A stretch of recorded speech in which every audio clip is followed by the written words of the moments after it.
ازيكم عاملين ايه؟ معاكم دكتور ندى من اسال عليه.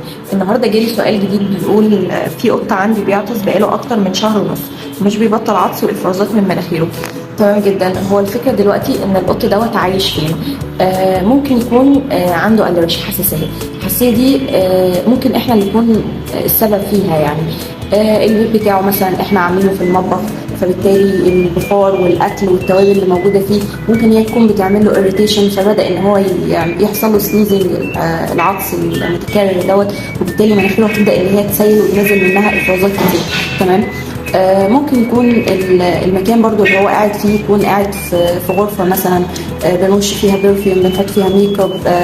في ناس اللي هي المدخنين ممكن يكون قاعد معاهم، فبدا ان هو يحصل له التهابات في مناخيره هي اللي خلته ان هو يعطس. فمجرد ان احنا شلنا العوامل اللي بتؤدي ان هو يعطس دي وادينا شويه ادويه خفيفه، الموضوع الحمد لله